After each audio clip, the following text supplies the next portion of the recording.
Well నేత్ర, ఇన్ని రోజులు కేవలం ఈశాన్య రాష్ట్రాల మీదే కాన్సన్ట్రేట్ చేసిన చైనా ఇప్పుడు కశ్మీర్ విషయంలో కూడా ప్రస్తావిస్తోంది. What do you say? Yes, of course కయ్యానికి కాలుదూతోంది చైనా అనే చెప్పాలి. ఎందుకంటే సిక్కిం సరిహద్దుల నుంచి భారత్ బలగాలను వెనక్కి పిలవకుంటే కాశ్మీర్లో తమ సైన్యం ప్రవేశిస్తుందని ఓవైపు హెచ్చరించింది. అయితే డ్రాగన్ హెచ్చరికలకు లైట్గా తీసుకున్న భారత్ మరిన్ని బలగాలను బోర్డర్కు తరలించింది.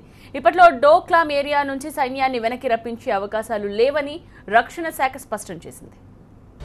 చైనా మళ్లీ కొత్త డ్రామా మొదలుపెట్టింది. డోక్లాం నుంచి భారత సైనికులు వెనక్కి తగ్గకపోతే జమ్మూ కాశ్మీర్లో డైరెక్ట్గా జోక్యం చేసుకుంటామని హెచ్చరించింది. పాకిస్తాన్ కోరితే జమ్మూ కాశ్మీర్కు తమ బలగాలను పంపించడానికి సిద్ధంగా ఉన్నట్లు తెలిపింది. భూటాన్కు రక్షణ పేరుతో డోక్లాంలో భారత బలగాలు తిష్టవేశాయని చైనా ఆరోపిస్తోంది.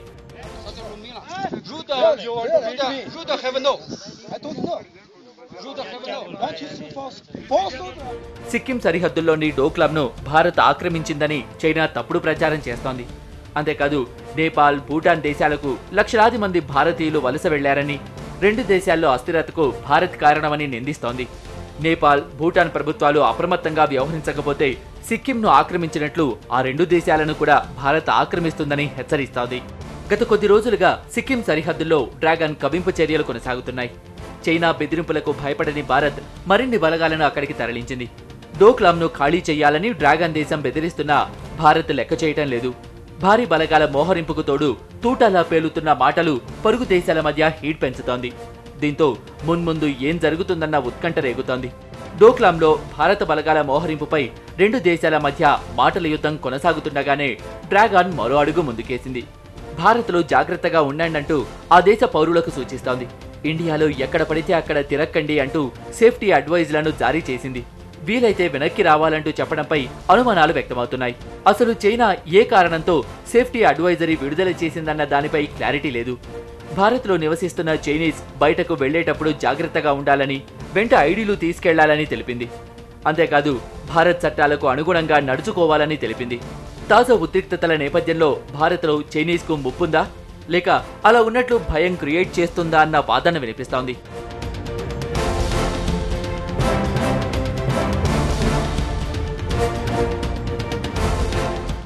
భారత్, చైనాల మధ్య ఉద్రిక్తతలు పెరుగుతున్నాయి. డోక్లాం నుంచి బలగాలను వెనక్కు తీసుకోవాలని చైనా వార్నింగ్ ఇస్తోంది. బేషరతుగా వెనక్కి వెళితే మంచిదంటూ బెదిరిస్తోంది. కానీ భారత్ ఇవేమీ లెక్క చేయటం లేదు. ఒక్కసారి డోక్లాం నుంచి పక్కకు జరిగితే అంతే సంగతులని ఆర్మీ వర్గాలు చెబుతున్నాయి. ఇప్పటికే అక్కడ ఓ రోడ్డును నిర్మిస్తున్న చైనా తరువాత ఆ ప్రాంతాన్ని తమ ఆధీనంలోకి తీసుకోవటానికి కుట్రలు చేస్తోంది. చైనా కవ్వింపులతో భారత్ అప్రమత్తమైంది. ఇంటర్నేషనల్ బోర్డర్కు 10 కిలోమీటర్ల దూరంలోని క్యాంపులకు జవాన్లను తరలించింది. ఐటీబీపీతో పాటు బోర్డర్ గార్డింగ్ ఫోర్సును భారీగా తరలించింది. 1962లో చైనా యుద్ధం తర్వాత అంత భారీ స్థాయిలో సైనికులను మోహరించడం మొదటిసారి. దీంతో భారత్, చైనాల మధ్య ఉద్రిక్తతలు యుద్ధానికి దారితీసేలా కనిపిస్తున్నాయి. సత్య, చూస్తుంటే సరిహద్దు సమస్యలు మనకు ప్రధానంగా కనిపిస్తున్నట్టు. అబ్సల్యూట్లీ. అటు కశ్మీర్ నుంచి ఇటు బెంగాల్ దాకా బోర్డర్లో ఘర్షణ పూర్తి వాతావరణం నెలకొంది. ముఖ్యంగా డార్జిలింగ్ కొండల్లో రాజుకున్న ప్రత్యేక సెగలు ఇప్పట్లో చల్లారే అవకాశాలు కనిపించట్లేదు. మమతా సర్కార్తో చర్చలు జరిపే ప్రసక్తే లేదని ఓవైపు జీజేఎం నేతలు తేల్చి చెప్పారు. 3 రోజుల్లో 3 కార్యకర్తల హత్యలకు పోలీసులే కారణమని వాళ్ళు ఆరోపిస్తున్నారు. డార్జిలింగ్లో పరిస్థితి అదుపు తప్పడంతో సైన్యాన్ని మళ్లీ రంగంలోకి దించాల్సి వచ్చింది. పశ్చిమ బెంగాల్లోని డార్జిలింగ్లో ప్రత్యేక రాష్ట్ర ఆందోళనలు 26వ రోజుకు చేరుకున్నాయి. చర్చలకు రావాలని జీజేఎం నేతలను మమతా ప్రభుత్వం ఆహ్వానించింది. అయితే బెంగాలీని తమపై బలవంతంగా రుద్దుతున్న తృణమూల్ సర్కార్తో చర్చలు జరిపే ప్రసక్తి లేదని జీజేఎం నేతలు తేల్చి చెప్పారు. ఆదివారం కూడా డార్జిలింగ్లో తీవ్ర ఉద్రిక్తత కొనసాగింది. 3 రోజుల్లో 3 నేతలను కాల్చి చంపారని గూర్ఖాలాండ్ నేతలు పోలీసులపై ఆరోపణలు చేశారు. అయితే కాల్పులు జరపలేదని, కార్యకర్తల మృతితో తమకు సంబంధం లేదని పోలీసులు తేల్చి చెప్పారు. ఆందోళనకారులు ప్రభుత్వ కార్యాలయాలను టార్గెట్ చేయడంతో భారీ నష్టం జరిగింది. డార్జిలింగ్లో అల్లర్ల కారణంగా బెంగాల్ ప్రభుత్వం మళ్లీ సైన్యాన్ని రంగంలోకి దింపింది. హింస వెనుక బీజేపీ హస్తముందని సీఎం మమతా బెనర్జీ ఆరోపించారు. కావాలనే గూర్ఖాలాండ్ ఆందోళనకారులను కేంద్రం రెచ్చగొడుతోందని మండిపడ్డారు.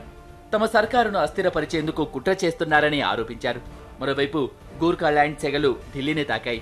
ప్రత్యేక రాష్ట్రం కోసం రాజధానిలోనూ ఉద్యమిస్తున్నారు గూర్ఖాలు. రాజ్ఘాట్ నుంచి జంతర్ మంతర్ వరకు భారీ ర్యాలీ నిర్వహించారు. భారీ త్రివర్ణ పతాకాన్ని ప్రదర్శించారు. ఈ ర్యాలీలో భారీ మొత్తంలో పాల్గొన్నారు గూర్ఖాలు. పార్లమెంటులో గూర్ఖాల్యాండ్ ప్రత్యేక రాష్ట్రాన్ని ప్రవేశపెట్టాలని డిమాండ్ చేశారు.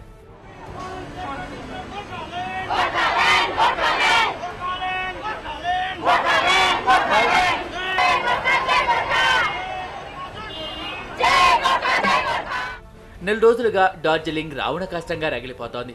ప్రత్యేక రాష్ట్ర డిమాండ్తో గూర్ఖాల్యాండ్ను హోరెత్తిస్తున్నారు గూర్ఖాలు. తమకు ప్రత్యేక రాష్ట్రం ఇవ్వాలంటూ నినదిస్తున్నారు. పోలీసులు అన్యాయంగా చంపుతున్నారంటూ ఆందోళనలు చేపట్టారు. ఈ ఆందోళనలు కాల్పులకు దారి తీస్తున్నాయి. అటు తెలంగాణ ఉద్యమ స్ఫూర్తితో పోరాడుతామని చెబుతున్నారు ఆందోళనకారులు.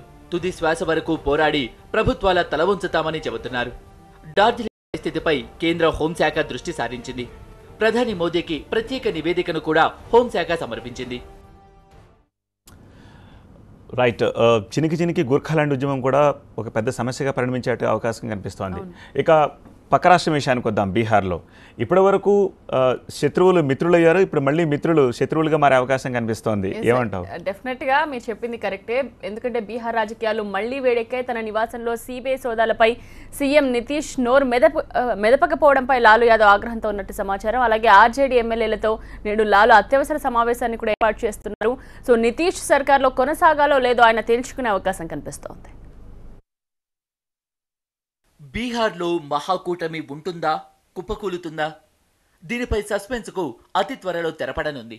తన ఇంట్లో సిబిఐ సోదాలపై సీఎం నితీష్ కుమార్ మౌనంపై ఆర్జేడీ అధినేత లాలూ యాదవ్ తీవ్ర ఆగ్రహంతో ఉన్నారు. ప్రతి సోమవారం నితీష్ నిర్వహించే ప్రజా దర్బార్ను రద్దు చేశారు. జ్వరం కారణంగానే ఈ కార్యక్రమాన్ని రద్దు చేశారని అధికారిక ప్రకటన వెలువడింది. కానీ లాలూ ఇంట్లో సిబిఐ సోదాల తరువాత పరిణామాలపై నితీష్ సమీక్ష నిర్వహిస్తున్నట్లుగా తెలుస్తోంది. సిబిఐ కేసులో ఇరుక్కున్న లాలూ తనయుడు డిప్యూటీ సీఎం తేజస్వి యాదవ్ను పదవి నుంచి తొలగిస్తారని ప్రచారం జరుగుతోంది. 2006లో కేంద్ర మంత్రిగా ఉన్నప్పుడు లాలూ అవినీతికి పాల్పడినట్లుగా సిబిఐ కేసు నమోదు చేసింది. దీనికి సంబంధించి లాలూతో పాటు ఆయన బంధువుల ఇళ్లలో సిబిఐ సోదాలు నిర్వహించింది. కాంగ్రెస్, తృణమూల్తో పాటు విపక్షాలు ఈ సోదాలను తీవ్రంగా ఖండించాయి. బీహార్ సీఎం నితీష్ మాత్రం ఇప్పటి వరకు ఈ దాడులను ఖండించలేదు. రాష్ట్రపతి ఎన్నికల్లో కూడా ఎన్డీఏ వైపు మొగ్గు చూపారు నితీష్. దీంతో జేడీయూతో స్నేహంపై లాలూ పునరాలోచనలో ఉన్నట్లు తెలుస్తోంది. నేడు ఆర్జేడీ ఎమ్మెల్యేలతో అత్యవసరంగా ఆయన భేటీ అవుతున్నారు. మహాకూటమిలో కొనసాగాలా లేదా అన్న విషయంపై లాలూ పార్టీ ముఖ్య నేతలతో చర్చించే అవకాశాలున్నాయి. లాలూ ఇంట్లో సిబిఐ సోదాల తర్వాత ఈడీ కూడా ఆయన కూతురు ఇంట్లో సోదాలు నిర్వహించింది. ఢిల్లీ శివార్లలోని 3 ఫామ్ హౌస్లలో ప్రత్యేక బృందాలు తనిఖీలు నిర్వహించాయి. మీసా భారతి మనీ లాండరింగ్కు పాల్పడినట్లుగా ఈడీ అనుమానిస్తోంది. సిబిఐ సోదాలపై మండిపడ్డారు లాలూ. తాను ఎలాంటి తప్పు చేయలేదంటున్నారు. బీజేపీ రాజకీయ కక్షతోనే ఈ దాడులను చేయిస్తోందని ఆరోపించారు. ప్రజాక్షేత్రంలోనే తేల్చుకుంటానని అంటున్నారు లాలూ. మహాకూటమిని విచ్ఛిన్నం చేసేందుకు కుట్రలు పన్నారని ఆరోపించారు. తాను కేంద్ర మంత్రిగా ఉన్నప్పుడు తేజస్వి మైనర్ అని, అలాంటప్పుడు సిబిఐ కేసు ఎలా నమోదు చేస్తుందని ప్రశ్నించారు. మరోవైపు నితీష్ కుమార్ మాత్రం పరిస్థితిని జాగ్రత్తగా గమనిస్తున్నారు. ఇప్పటికైనా నితీష్ పెదవి విప్పాలని, తేజస్వి యాదవ్ను డిప్యూటీ సీఎం పదవి నుంచి తొలగించాలని బీజేపీ డిమాండ్ చేస్తోంది. సో మొత్తానికి లాలూ ఎటువంటి డెసిషన్ తీసుకుంటారో వేచి చూడాలి. అలాగే కూటమిలో కాంగ్రెస్ రియాక్షన్ కూడా ఎక్స్పెక్ట్ చేయాల్సి ఉంటుంది. అబ్సల్యూట్గా. అండ్ ఈ సువిశాల భారతదేశంలో ఎప్పుడు ఎక్కడో చోట ఎన్నికలు జరుగుతున్నట్టుగానే ఎప్పుడు ఎక్కడో చోట ప్రకృతి వైపరీత్యాలకు సంబంధించిన సమస్యలను కూడా మనం ప్రస్తావిస్తూ ఉంటాం. సత్య, మీరు ఇందాక అన్నట్టు మనం ఎక్కడో ఒక చోట ప్రకృతి వైపరీత్యాలకు సంబంధించిన న్యూస్ చూస్తూనే ఉంటాం. అండ్ మన దేశంలో ముఖ్యంగా వరదల వార్తలు ఎక్కువగా వినిపిస్తూ ఉంటాయి. నిజం. ఇప్పుడు అసోం అందుకు వేదిక అయింది. అసోంలో వరదల బీభత్సం కొనసాగుతోంది. భారీ వర్షాల కారణంగా అపార నష్టం జరిగింది. అక్కడ పరిస్థితిని ప్రధానమంత్రి మోదీ స్వయంగా సమీక్షిస్తున్నారు. వరద బాధితులను ఆదుకోవడానికి అన్ని విధాల సాయం చేస్తామని ప్రకటించారు కూడా. 5 లక్షల మంది భారీ వర్షాల కారణంగా నిరాశ్రయులైనట్టు అసోం ప్రభుత్వం ప్రకటించింది.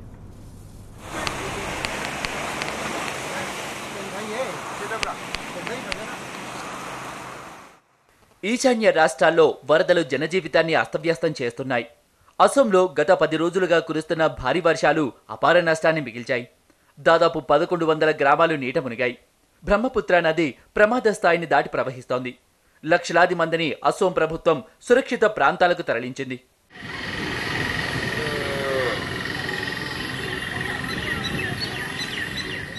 వరద బీభత్సంతో దాదాపు 5 లక్షల మంది నిరాశ్రయులయ్యారు.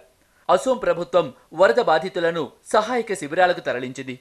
ఈ సీజన్లో భారీ వర్షాల కారణంగా 80 మంది చనిపోయినట్లుగా అధికారులు తెలిపారు. మృతుల కుటుంబాలకు 5 లక్షల చొప్పున ఎక్స్గ్రేషియా ప్రకటించారు.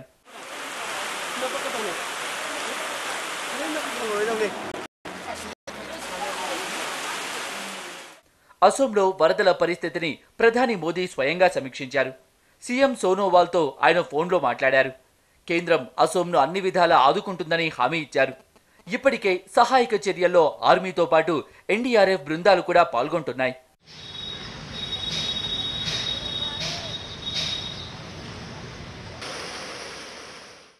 దాదాపు 17 జిల్లాలు వరద గుప్పిట్లో చిక్కుకున్నాయి. లఖీంపూర్, గోలీఘాట్, చిరాంగ్, తేజ్పూర్, డిబ్రూగర్ తదితర ప్రాంతాల్లో పరిస్థితి దారుణంగా ఉంది. చాలా చోట్ల విష జ్వరాలు ప్రబలిపోయాయి.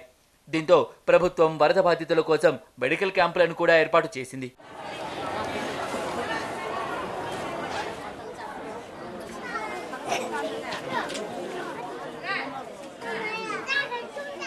ఈశాన్య రాష్ట్రాల్లో మరో 4 రోజుల పాటు భారీ వర్షాలు కురుస్తాయని వాతావరణ శాఖ హెచ్చరించింది. రాష్ట్ర ప్రభుత్వం 220 సహాయక శిబిరాలను ఏర్పాటు చేసింది. 3000 హెక్టార్లలో పంట నష్టం జరిగినట్లుగా అధికారులు వెల్లడించారు. అసోంతో పాటు మిజోరాం, మేఘాలయ రాష్ట్రాల్లో కూడా భారీ వర్షాలు కురుస్తున్నాయి. చాలా ప్రాంతాల్లో రవాణా వ్యవస్థ స్తంభించింది. అది అసోంలో పరిస్థితి. తొందరగా కోలుకోవాలని చెప్పి ఆశిద్దాం.